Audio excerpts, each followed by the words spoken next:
Hi guys, it's your girl Vonnie. Welcome to Pieces of Me TV. I'm back with another review. Today is the Real Housewives of Atlanta reunion part 2. And whew, it's just, these women right here, y'all, are too much for me.org.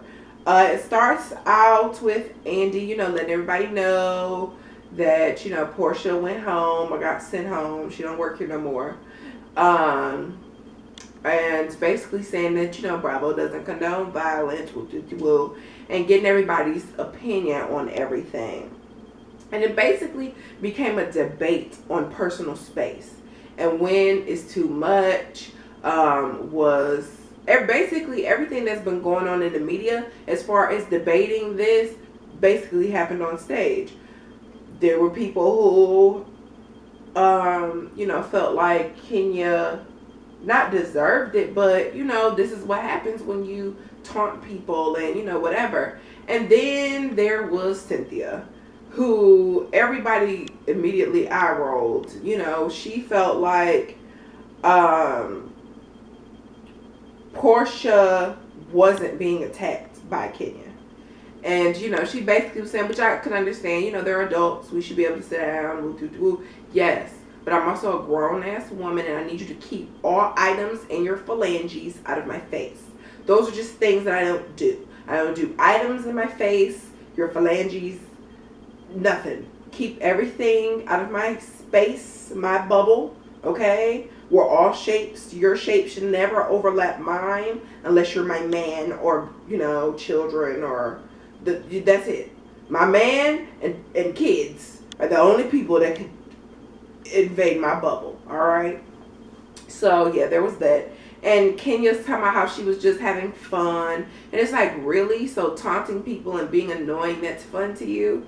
It's not fun or funny, boo. Then she went to this thing about growing up in Detroit, and you could just cue the violins, and it was just growing up in Detroit.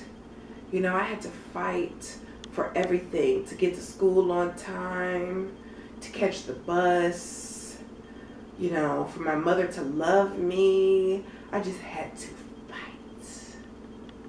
My whole life, I've had to fight.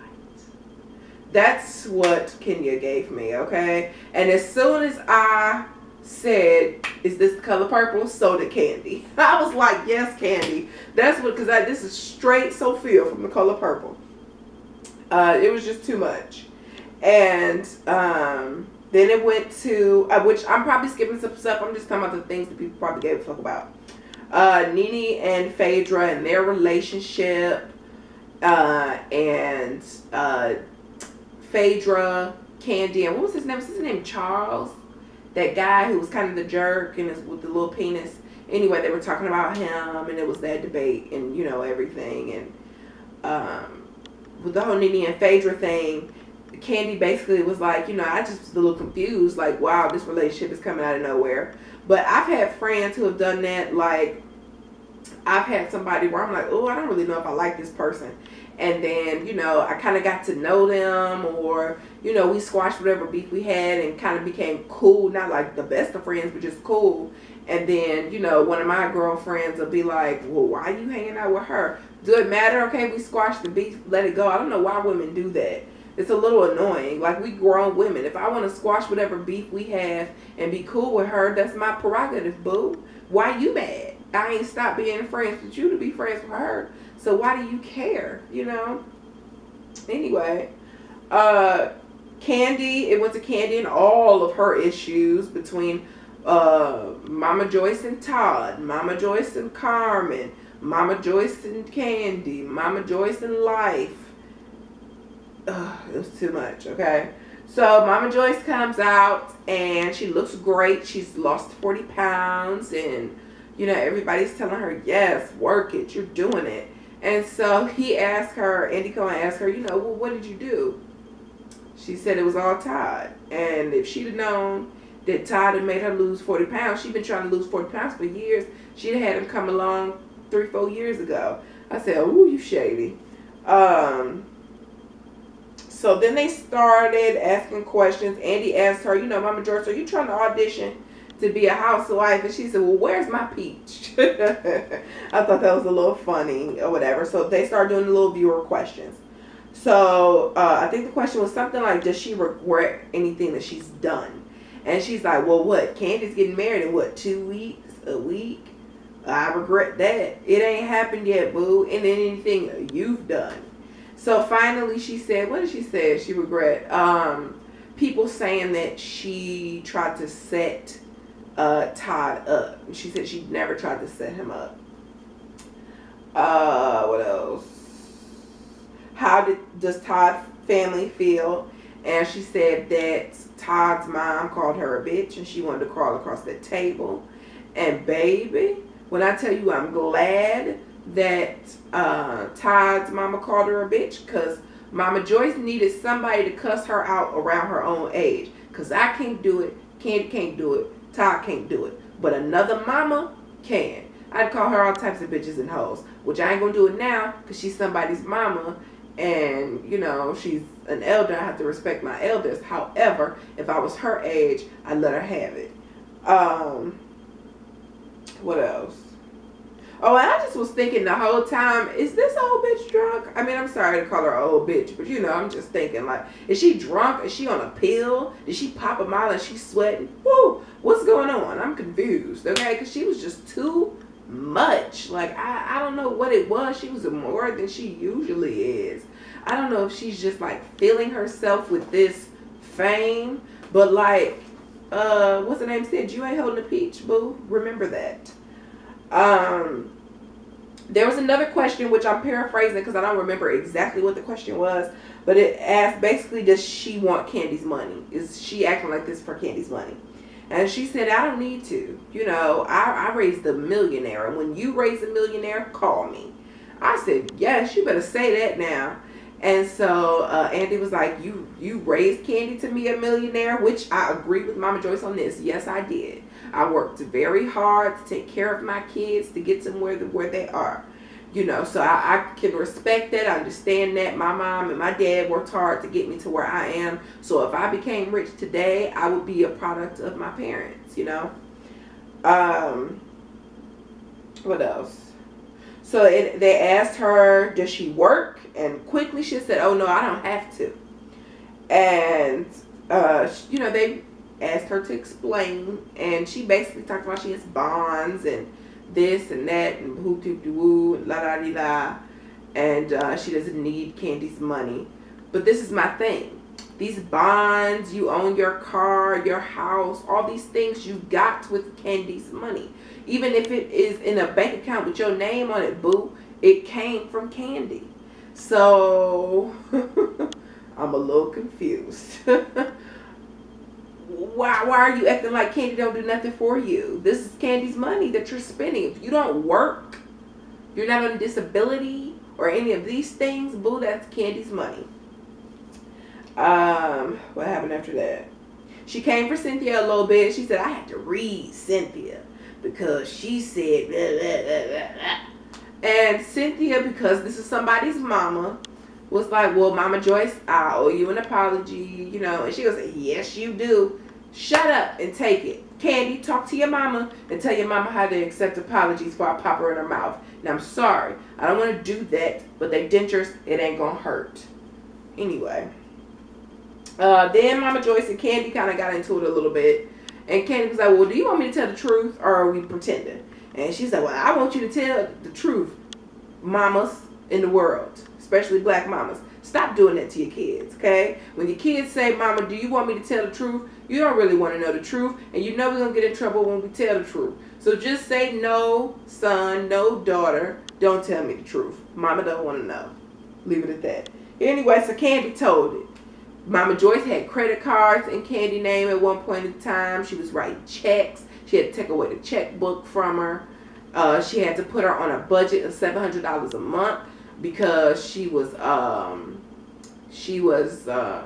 gambling and buying stuff on the Home Shopping Network. What else she supposed to do? But I believe she shouldn't have an unlimited resource of money anyway, because she didn't work for it. Yes, I understand providing for your parent, but that's a roof over their head, food in their stomachs, and a car that they can drive, and vacations every now and then. But boo, you don't get my money like that. It don't work that way. Then it went to Cynthia Nene and their friendship. And basically out of all of the back and forth, Nene feels like if they squashed it and let go the whole bitch comment, let it go. Cynthia feels like, one, when she watched it on TV again, it brought it back up for her. And then she feels like the respect isn't there. And she can't tell Nene that she's wrong and Nene accept it. And Nene feels like, well, I do feel like you can tell me when I'm wrong and I'll accept it, but I need time to do that. Let me be in my feelings for a minute and then let me come to you. I understand it's wrong, Nene, but I understand what Nene was saying. I kind of understood both sides in that sense. And then Nene started to get defensive when people started commenting. I feel like when it's somebody's friendship, stay out of it. A real friendship. Not this made for TV friendship, like a Lifetime movie, you know. Like this real friendships, they're genuinely friends. Cynthia made that bitch sign a friendship contract, okay? They are friends. So I just feel like they should talk it out outside the show. I do understand, but Nene needs to understand too, you have to talk about it because it played out on the show. Don't get smart with the person that signs your check either, okay? If I was Andy, I would have popped her in that fake nose. Get your life, bitch, okay? I feed you and your children. You ain't cashing no more of them Trump checks. And I'm pretty sure Dancing with the Stars ain't paying that good.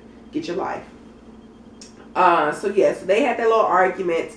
And the respect is basically one-sided. And even in that moment, Nene not accepting what she was saying and seeing how hurt she was, the respect was one-sided in this conversation. And I truly feel bad for Cynthia in the sense that I know what it feels like to have a friend hurt you like that, or not respect you as much as you respect them, or do for you as you would do for them. But at the same token, I don't feel bad for Cynthia because Cynthia, you're a grown woman, and Cynthia ain't changed. I mean, Nene hasn't changed her spots. She been ain't shit. She been treating you some type of way, like you're less than smart, or less than a friend to her, you know, or whatever. So why are you acting like this is brand new? Why? I don't understand these women. I can't wait till next week to see Peter bite out that peach. I can't wait. I hope he leaves Paris at home. I want to see Peter. Okay, leave Paris at home. If y'all don't know what I'm talking about, go watch my other Real Housewives of Atlanta reviews, okay? Anyway, that's all for this episode, guys. I do want to say, though, for my main people who come and wait for my reviews, I apologize. I missed a couple reviews last week, and that was just because I got sick. There will be R&B Divas LA for the following week. I'm not going to make it up. I'll talk about it a little bit in the following video this week. So that'll be later this week. There will be a Married to Medicine. There will be a Basketball Wives. There will be what's after? Oh, Black Ink Crew. There'll be all of that this week. So I'm feeling much better. So I'll be definitely doing all of that stuff. I hope you enjoyed this video. Please give it a thumbs up. Share this video on Facebook, Twitter, and Instagram. The links will be below in the underneath bar with all of my links to those social networks. What else? Leave a comment. I love talking to you guys. You guys leave some of the best comments. Y'all are hilarious, and y'all need to do some stand-up comedy or something, because boy, y'all be telling it like it is, okay? And please subscribe. That's the biggest thing. I look at my subscribers like family. Y'all my cousins, okay? You can't borrow no money, but you can damn sure get a cup of sugar in these videos, child, all right? So subscribe, join the family, leave a comment, like this video, all that good stuff. And I'll see you guys next time. Bye-bye.